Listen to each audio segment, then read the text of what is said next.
Je m'appelle Evelyne, et cette histoire a changé ma vie à jamais.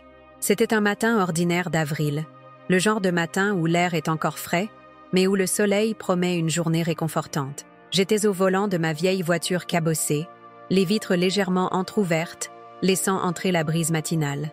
Je me souviens encore du léger parfum des pins qui bordèrent la route, mélangé à l'odeur familière du vieux cuir des sièges. Je roulais sur une route de campagne, sinueuse, avec cette impression d'être seule au monde.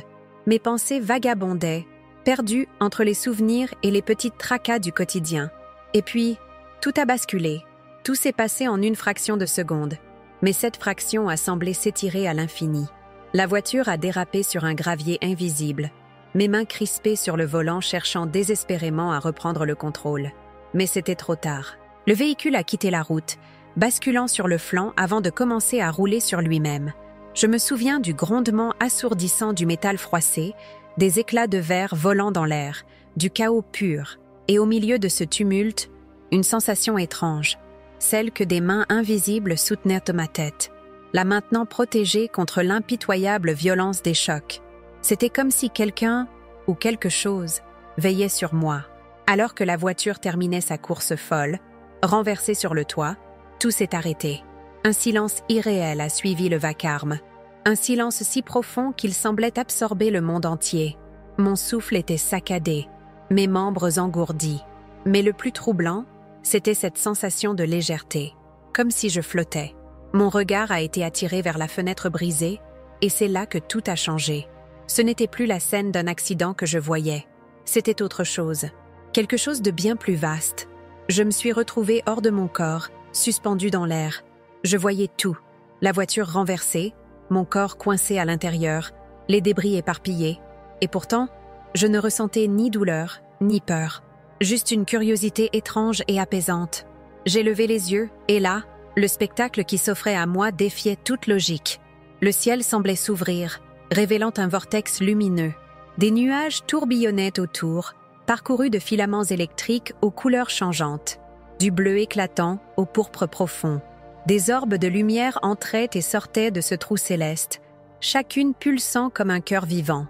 C'était beau, terrifiant, mais d'une beauté indescriptible. Une brise douce, presque caressante, a effleuré ma peau. Elle portait avec elle des murmures, comme des voix lointaines racontant des histoires d'un autre temps.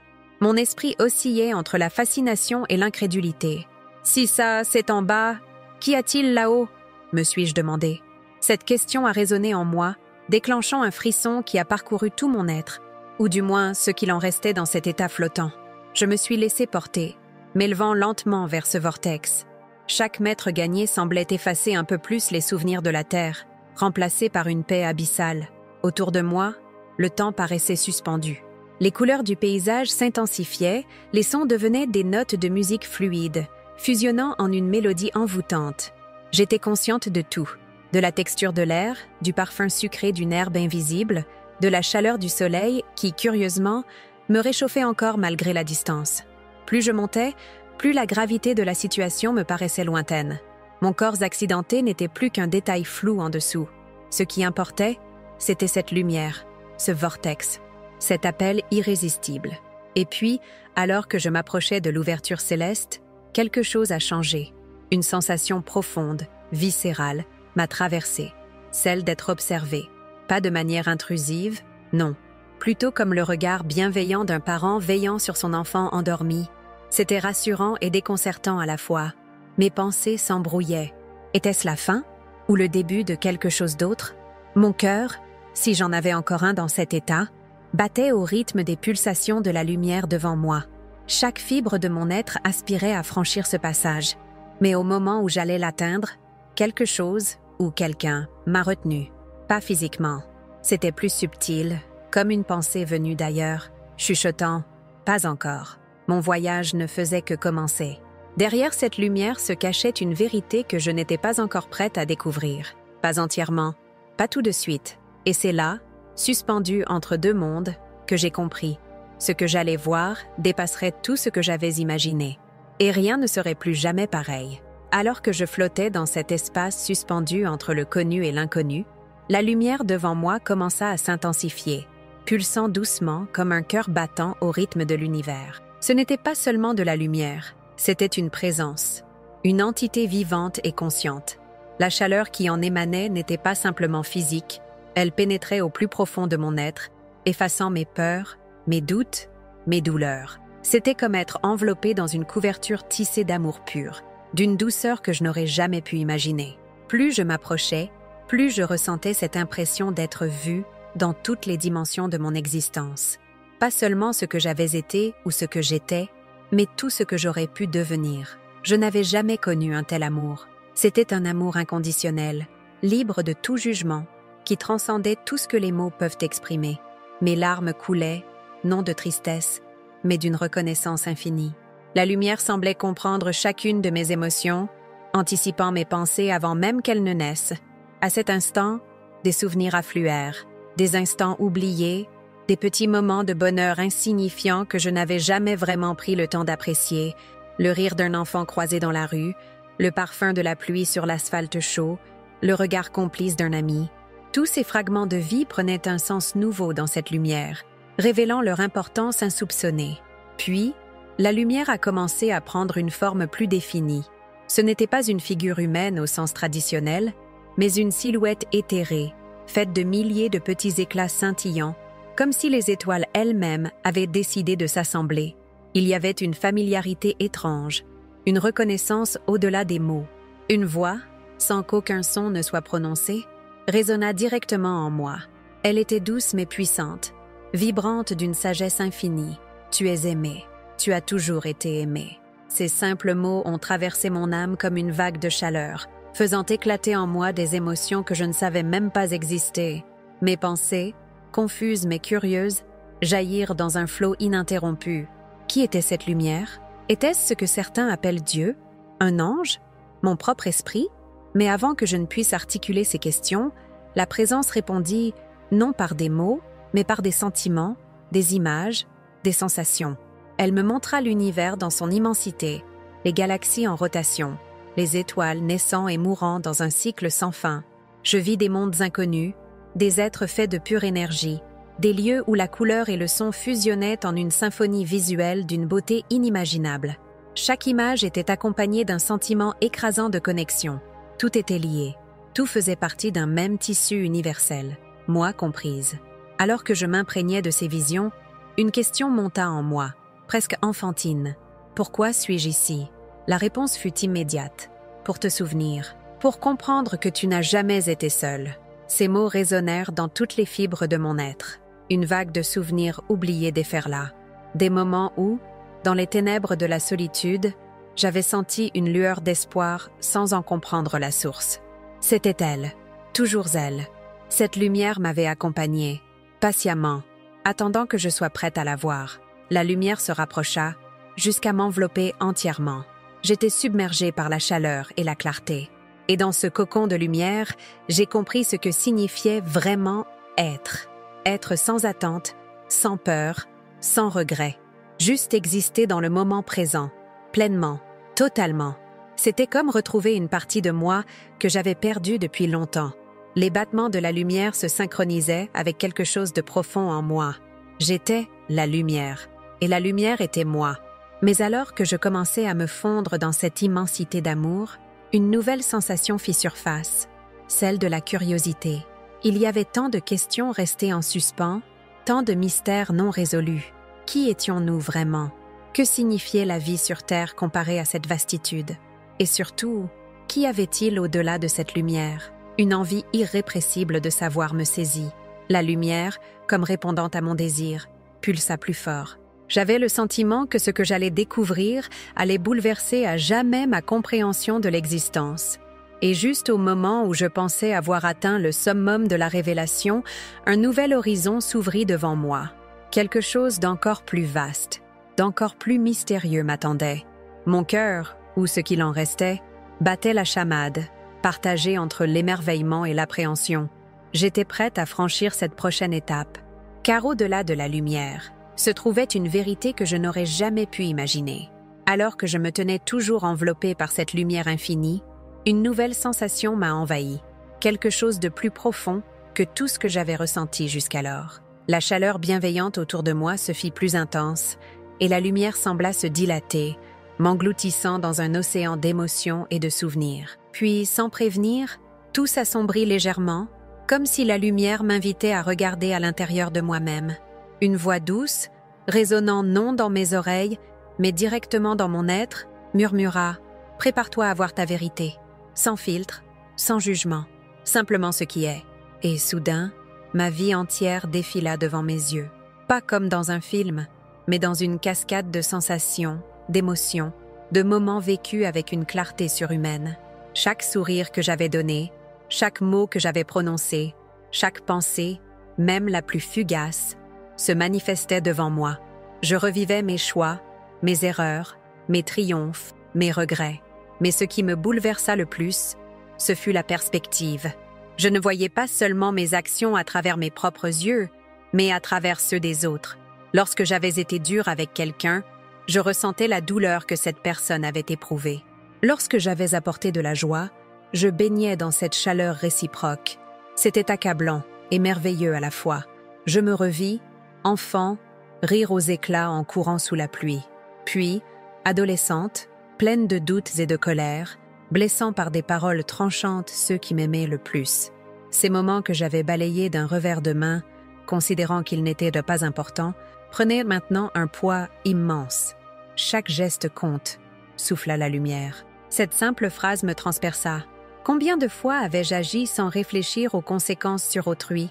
Combien de fois avais-je choisi l'indifférence par facilité? Mon cœur, ou du moins cette essence de moi, se serra sous le poids de la culpabilité. Et pourtant, au milieu de cette confrontation brutale avec mes fautes, la lumière ne faiblissait pas, elle ne s'éloignait pas. Au contraire, elle m'enveloppait davantage, comme pour dire « Oui, tu as trébuché, mais tu as aussi aimé, tu as essayé. » Et c'est cela qui compte. Les larmes coulaient, sans que je puisse les retenir. C'était un mélange de honte, de soulagement et d'un amour si pur qu'il en était presque douloureux. Puis, un souvenir en particulier surgit, vif et tranchant. Je me revis lors d'un moment que j'avais toujours voulu oublier, celui où, par égoïsme, j'avais brisé la confiance de quelqu'un qui comptait pour moi. Je ressentais cette trahison non seulement de mon point de vue, mais du sien. La déception, la douleur, le vide laissé derrière, c'était insupportable.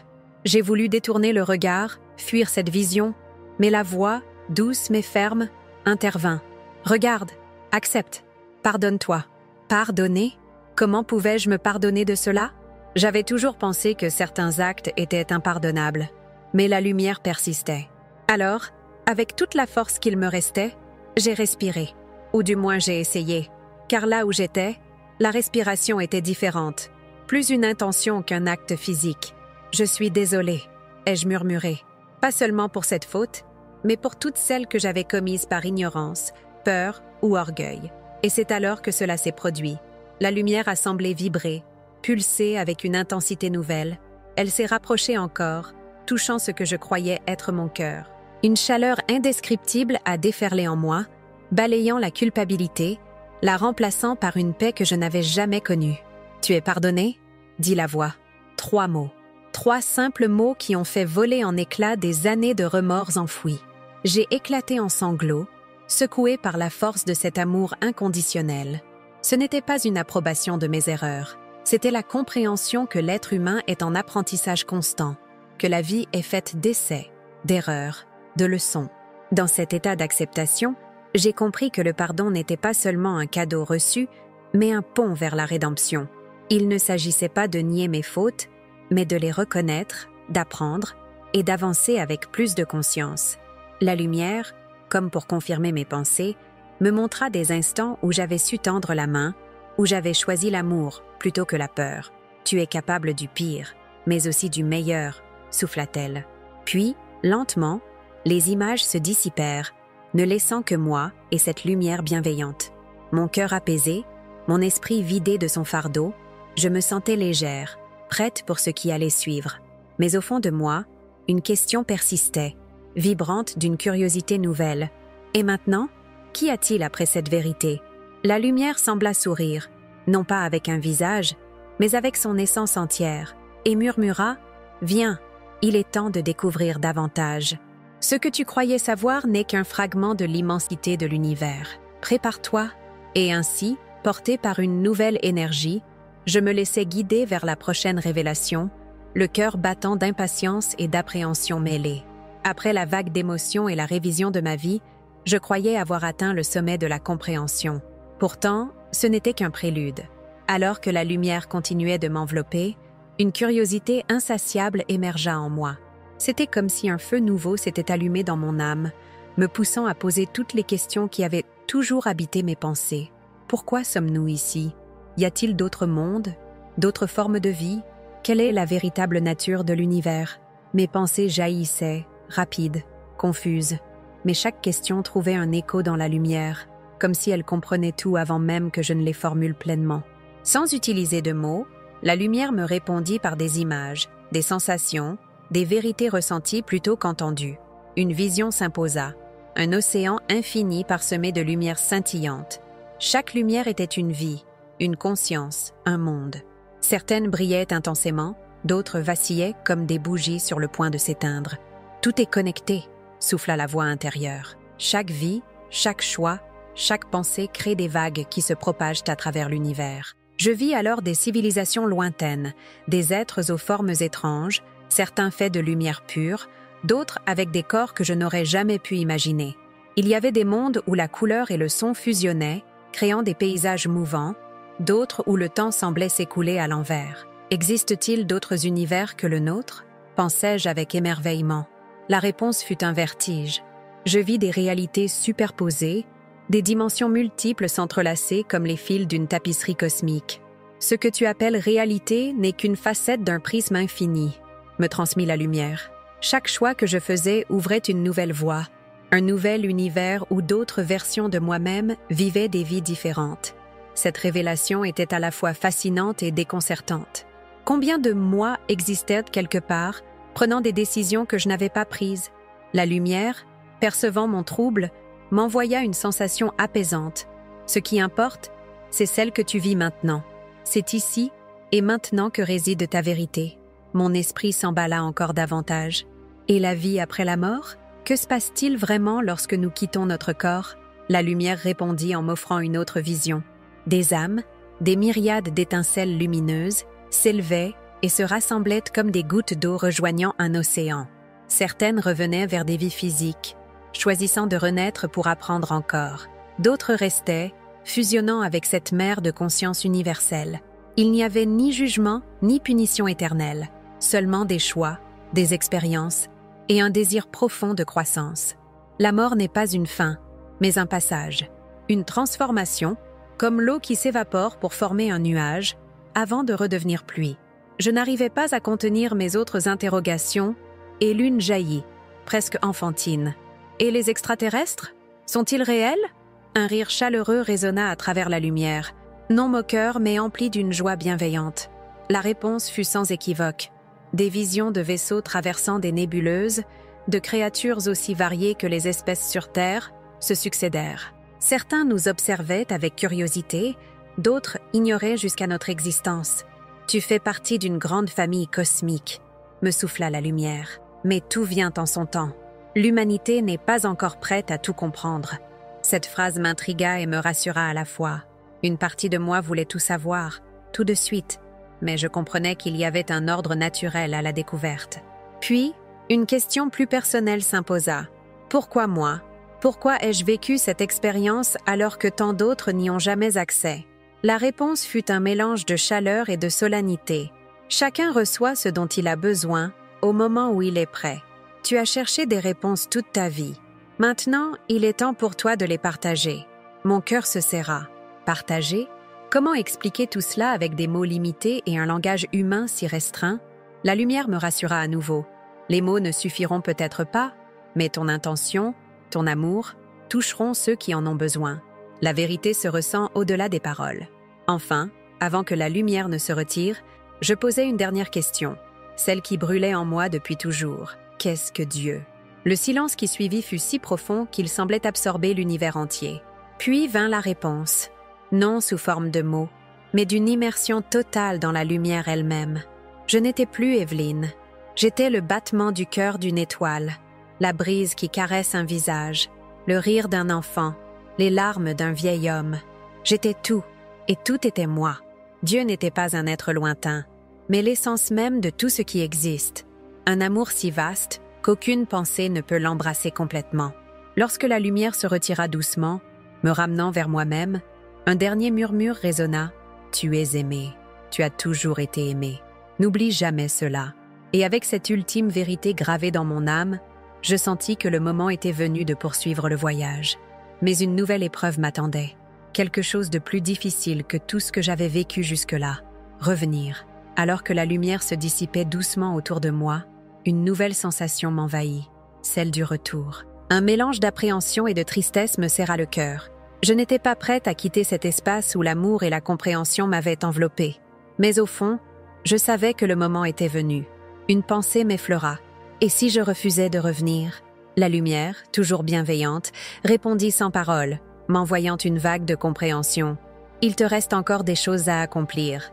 Ton temps n'est pas encore écoulé. » Je fermai ce qui ressemblait à mes yeux, bien que je n'ai plus de corps, et pris une profonde inspiration d'énergie pure, m'apprêtant à faire face à la transition.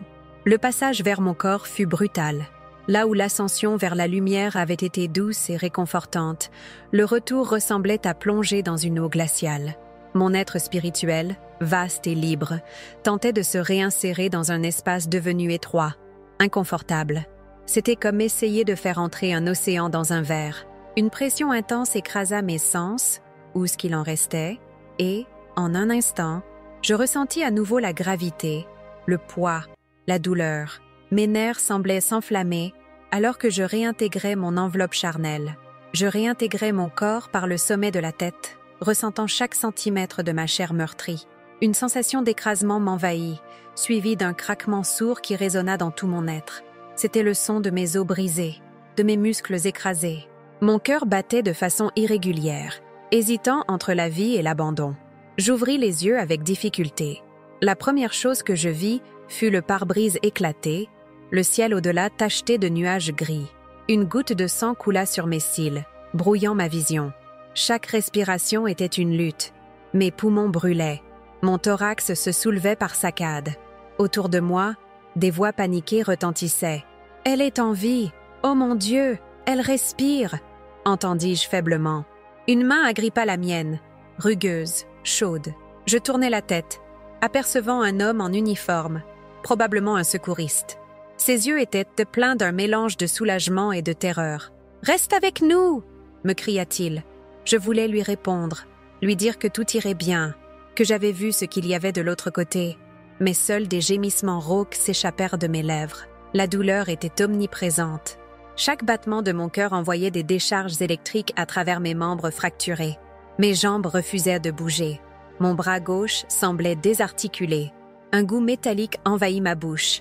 Le goût du sang, des flashs de la lumière, du voyage, de la paix m'effleurèrent l'esprit, contrastant violemment avec la réalité crue de mon état physique. J'étais revenue. Mais à quel prix? Un des secouristes parla dans sa radio. « On la sort! Préparez la civière !» La porte fut arrachée dans un fracas métallique. Une barre de désincarcération fendit le métal écrasé autour de mes jambes.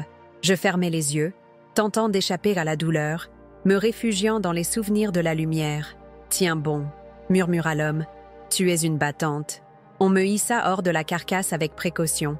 L'air frais me frappa le visage, mêlé à l'odeur d'essence et de caoutchouc brûlé. La lumière du jour me sembla crue, presque violente après celle que j'avais quittée.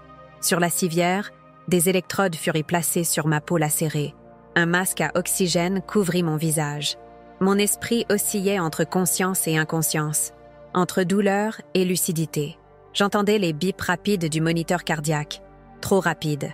Une voix pressée. « Elle fait une tachycardie! On la perd !» Un choc électrique parcourut mon corps. J'ouvris la bouche dans un cri muet. Puis, le noir. Dans ce vide, entre deux battements de cœur, j'aperçus à nouveau la lumière, faible mais présente. Une voix, la même que là-haut, me souffla doucement. « Tiens bon, ce n'est pas fini. » Une larme roula sur ma joue, mélange de souffrance, de peur et d'espoir. Le retour dans mon corps était le plus grand des défis. Vivre impliquait de faire face à la douleur, Mais quelque part, au fond de moi, la volonté de continuer brûlait encore. Car si j'étais revenue, c'était pour une raison. Restait à la découvrir. Le retour dans mon corps avait été brutal, mais la véritable épreuve commençait à peine. Lorsque j'ouvris à nouveau les yeux après le transport en ambulance, les lumières blafardes de l'hôpital m'accueillirent avec une froideur qui me glaça l'âme. Des visages flous se penchaient au-dessus de moi, des médecins en blouse, des infirmières masquées, tous s'affairant dans une chorégraphie précise, des bips constants, des ordres criés, des chariots roulants. J'étais devenu un corps à sauver, un cas urgent parmi tant d'autres. Mais au fond de moi, je ressentais toujours cette connexion avec la lumière, comme un écho lointain qui persistait malgré la douleur. Les heures, puis les jours, se confondirent. Entre les opérations d'urgence, les perfusions et les moments d'inconscience, je flottais dans un entre-deux étrange. Parfois, je m'éveillais sous les spots chirurgicaux, entendant des phrases fragmentées, hémorragie contrôlée, fractures multiples, stabilisation nécessaire. D'autres fois, je sombrais dans un sommeil agité, où des visions de l'autre côté revenaient me hanter. Une partie de moi voulait retourner à cette paix, mais une autre s'accrochait désespérément à la vie, malgré la douleur qui irradiait chaque fibre de mon être. Les premières semaines furent un calvaire. Mon corps semblait trahir mon esprit, mes jambes refusant de bouger, mon bras gauche immobilisé dans un plâtre, et cette douleur lancinante au bassin qui me rappelait sans cesse la violence de l'accident. Les médecins parlaient de miracles, murmurant que j'aurais dû mourir sur le coup. « Elle a une force incroyable », disait l'un d'eux. Mais la vérité, c'est que ce n'était pas de la force. C'était un mélange de volonté et d'un étrange sentiment de mission inachevée. Je n'étais pas revenue pour rester allongée sur ce lit d'hôpital, pas après ce que j'avais vu. La rééducation commença, et avec elle, la véritable bataille. Chaque mouvement était un supplice. Lever le bras, fléchir un genou, simplement respirer profondément me coûtait des larmes.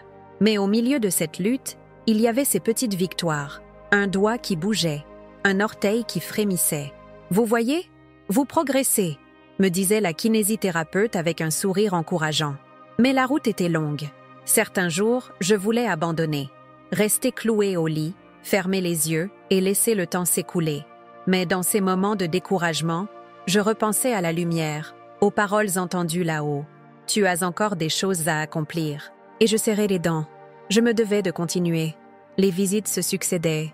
Des amis, la famille, des visages familiers qui tentaient de masquer leur inquiétude derrière des sourires forcés. « Tu es forte, Evelyne.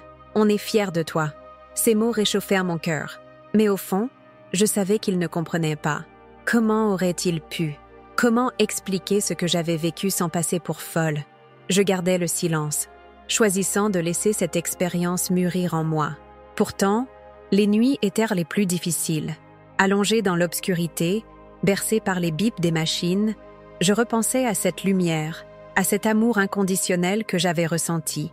Et je me demandais, pourquoi moi? Pourquoi revenir à un monde de souffrance alors que la paix m'avait effleuré du bout des doigts? Les mois passèrent. Ma rééducation, lente mais constante, m'amena à faire mes premiers pas. Tremblant, hésitant, soutenu par des barres métalliques et la voix encourageante de ma kiné. Je me souviens de la première fois où j'ai tenu debout sans aide. Mes jambes vacillaient, des larmes inondaient mes joues, mais mon cœur battait avec fierté. « Tu y es arrivé » souffla-t-elle. Je hochai la tête, incapable de parler. Ce n'était pas juste la marche. C'était la vie qui revenait en moi, pas à pas. 6 mois plus tard, je quittais l'hôpital avec des cicatrices physiques et psychologiques. Chaque reflet dans le miroir me rappelait l'accident, les traces sur ma peau, la légère boiterie persistante, mais aussi cette étincelle nouvelle dans mes yeux. J'étais différente, transformée. La rééducation se poursuivit en centre spécialisé, entre exercices physiques épuisants et séances de thérapie pour apaiser mon esprit tourmenté. Je parlais peu de mon expérience au médecin. Comment aurait-il pu comprendre ce voyage entre la vie et la mort? Pourtant, un jour, une psychologue me lança « Parfois, les expériences de mort imminente changent la perception du monde. Vous sentez-vous différente, Evelyne ?» J'esquissai un sourire. « Vous n'avez aucune idée, » murmurai-je. Les cauchemars devinrent des souvenirs moins douloureux avec le temps. Mais la lumière, elle, ne m'avait jamais quittée. Par moments, je sentais encore sa présence, douce, rassurante, comme un souffle chaud sur ma nuque, et dans les instants de doute, cette voix intérieure résonnait. « Tu n'es pas seul ». Ce fut cette conviction qui me porta durant les longues nuits d'insomnie, les jours de découragement, les douleurs récalcitrantes. Je n'étais pas revenue pour rien. Il me restait à découvrir pourquoi. Et cette quête, je sentais qu'elle ne faisait que commencer. Sortir de l'hôpital après ces mois de lutte fut un mélange de soulagement et d'appréhension. Le monde extérieur, que j'avais si longtemps contemplé à travers les fenêtres stériles des chambres médicalisées, me paraissait à la fois familier et étranger. Le simple souffle du vent sur ma peau, le chant lointain des oiseaux, le bruissement des feuilles, tout semblait amplifié, chargé d'une signification nouvelle. C'était comme redécouvrir la vie sous un prisme différent, où chaque détail méritait d'être observé, ressenti, vécu pleinement. Mais derrière cette sensibilité nouvelle, je portais un poids invisible. La lumière, cette expérience bouleversante de l'au-delà, me hantait autant qu'elle me réconfortait. Comment expliquer ce que j'avais vécu? Comment mettre en mots cette infinité d'émotions et de vérités révélées? Je tentais d'en parler à mes proches, mais je me heurtais souvent à des regards perplexes, des sourires gênés ou des tentatives de rationalisation. C'est sûrement dû aux médicaments ou au traumatisme, disait-il. Peut-être. Mais au fond de moi, je savais. Ce n'était pas un rêve, ni une hallucination. C'était réel. Plus réel que tout ce que j'avais connu jusqu'alors. Peu à peu, la vie reprit son cours. Mais rien n'était plus pareil. Les choses qui m'importaient avant me semblaient soudain dérisoires. Je ne pouvais plus ignorer cette voix intérieure qui me poussait à chercher un sens, un but à cette seconde chance. J'avais frôlé la mort, vu au-delà du voile, et j'étais revenue, pas par hasard. Cette conviction grandissait chaque jour. Alors, je me mis à écrire, des pages et des pages de souvenirs, de sensations, de questionnements. Mettre des mots sur l'indescriptible m'aidait à ordonner mes pensées, à apaiser le tumulte intérieur. Mais plus j'écrivais, plus je réalisais que cette expérience n'était pas qu'un message pour moi. C'était un appel à partager, à éveiller les consciences. Je commençais à lire des témoignages similaires, découvrant un univers insoupçonné de récits d'expériences de mort imminente. Certains ressemblaient aux miens, d'autres différaient, mais tous portaient cette même empreinte, une transformation profonde de la vision de la vie et de la mort. Ce qui me frappa, c'était la récurrence d'un message commun. L'amour est au centre de tout. Cette simple vérité, si souvent banalisée, prenait désormais un sens monumental. Aimer, non pas de manière égoïste ou conditionnelle, mais aimer vraiment. Chaque être, chaque moment, chaque souffle. Mais accepter ce changement intérieur n'était pas sans défi. J'eus des moments de doute, de colère même. Pourquoi moi? Pourquoi avoir entrevu cette lumière pour revenir ensuite dans un corps brisé, confronté aux incompréhensions et aux jugements? Il m'arrivait de me réveiller en pleine nuit, le cœur lourd de nostalgie pour cet amour inconditionnel que j'avais ressenti là-bas. Ici, sur Terre, tout semblait plus compliqué, plus rugueux. Et pourtant, au fil des jours, je compris que la véritable épreuve n'était pas le retour, mais la capacité à incarner ce que j'avais appris. Être la lumière dans un monde parfois obscur. Je décidai alors de changer radicalement ma manière de vivre. Fini les automatismes, les rancunes inutiles, les courses effrénées après des futilités. Je réappris à écouter, à observer sans juger, à pardonner, surtout à moi-même. Chaque rencontre devenait une opportunité de semer une graine de gentillesse. Chaque obstacle, un enseignement caché.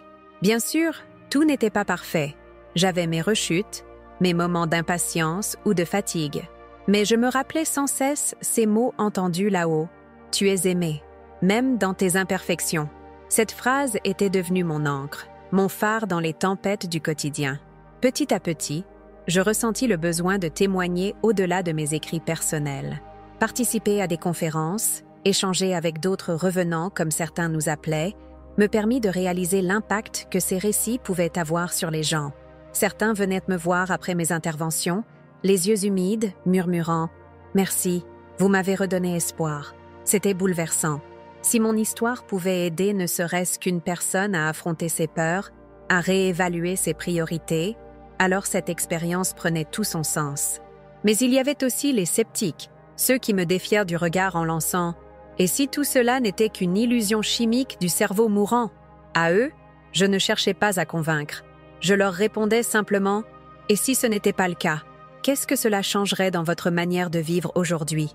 Car au fond, que l'on croie ou non à ce que j'avais traversé importait peu. Ce qui comptait, c'était le message sous-jacent. La vie est précieuse, éphémère, chaque instant est un cadeau. Et puis, il y avait cette question persistante qui me hantait. Pourquoi avoir été ramené? Quel était ce « quelque chose à accomplir » que la lumière avait mentionné? La réponse ne m'était pas encore totalement apparente. Mais j'avais appris à faire confiance, à suivre les signes, à écouter cette petite voix intérieure qui, parfois, me guidait vers des chemins inattendus. Un jour, alors que je marchais au bord d'un lac, admirant le reflet du ciel sur l'eau, cette voix chuchota en moi. « Le voyage ne fait que commencer.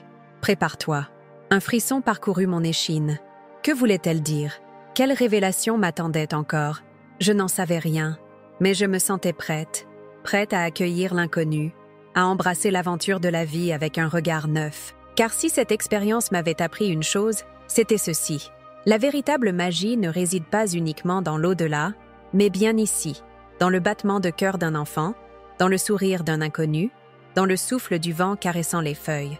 La lumière est partout, pour peu qu'on prenne le temps de la voir. Et moi, désormais, je la voyais, partout, toujours. Avec le temps, alors que les cicatrices physiques s'estompaient lentement et que ma vie reprenait un semblant de normalité, les véritables questions commençaient à émerger. Pas celles qui concernent la simple survie ou le quotidien, mais celles qui touchent aux profondeurs de l'existence. Qu'est-ce que cette expérience signifiait vraiment? Quelle place occupait-elle dans le vaste tissu de la réalité? Était-ce un message divin, une simple curiosité cosmique, ou bien une révélation sur la nature même de l'être humain? Ces interrogations me hantaient, m'accompagnant dans chacun de mes silences, chacune de mes respirations. La première prise de conscience fut celle de la nature de Dieu. Là-haut, dans la lumière, il n'y avait ni jugement, ni colère, ni punition. Juste un amour inconditionnel, vaste et incompréhensible. Tout ce que j'avais appris auparavant sur un Dieu sévère et exigeant s'était effondré comme un château de cartes.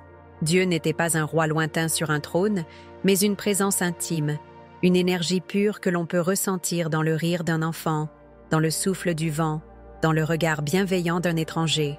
Cette réalisation bouleversa mes croyances.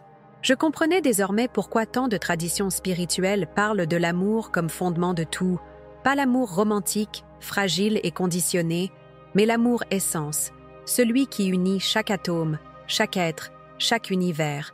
Mais alors, si Dieu est amour, pourquoi tant de souffrances sur terre? Pourquoi les tragédies, les injustices, les douleurs qui déchirent les cœurs et brisent les vies? Cette question me torturait. Et pourtant, en plongeant dans mes souvenirs de l'autre côté, je percevais un début de réponse. La vie ici-bas est un terrain d'apprentissage, pas une punition, mais une opportunité. Chacune de nos épreuves est comme une pierre sur notre chemin. On peut trébucher dessus ou l'utiliser pour construire un pont. Ce n'est pas Dieu qui inflige les épreuves, c'est la vie qui suit son cours, avec ses lois, ses équilibres. Et nous, âmes incarnées, venons expérimenter, ressentir, grandir à travers ces expériences. Cette perspective changea ma vision de la mort. Ce que nous appelons fin est en réalité un retour, une transition. Personne ne meurt vraiment. Nous changeons simplement de forme, comme la vague qui se retire dans l'océan dont elle est issue. Cette idée m'apporta une paix immense.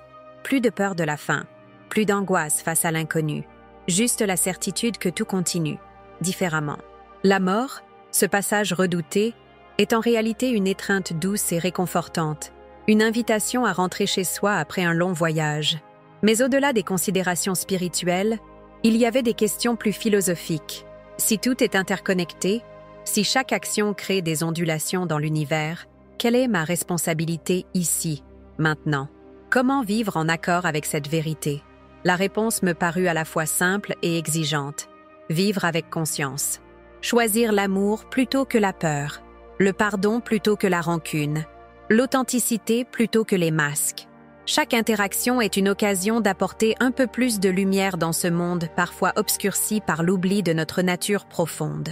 Je me souviens d'une nuit où, allongée sous un ciel étoilé, je contemplais l'immensité au-dessus de moi, des milliards d'étoiles, chacune avec ses propres mondes, ses propres histoires. Et moi, minuscule poussière d'étoiles, ayant eu le privilège de percevoir cette toile cosmique depuis les coulisses, une pensée me traversa alors.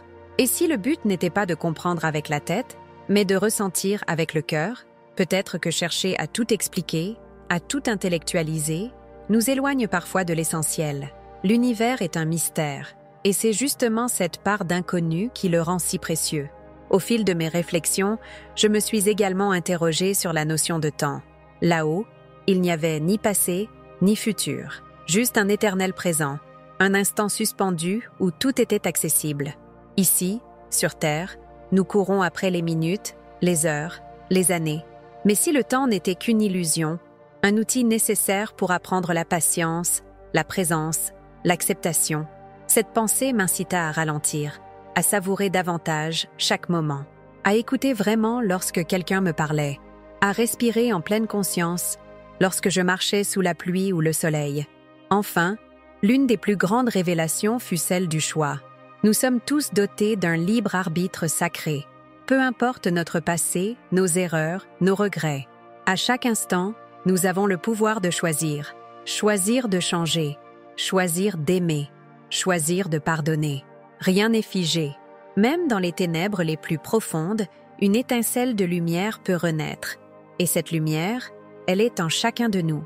Aujourd'hui, lorsque je repense à cette expérience, je n'y vois plus seulement un voyage extraordinaire. Je la perçois comme un rappel que nous ne sommes jamais seuls, que chaque battement de cœur est un miracle, que chaque sourire offert, chaque main tendue, crée des répercussions bien au-delà de ce que nous pouvons imaginer.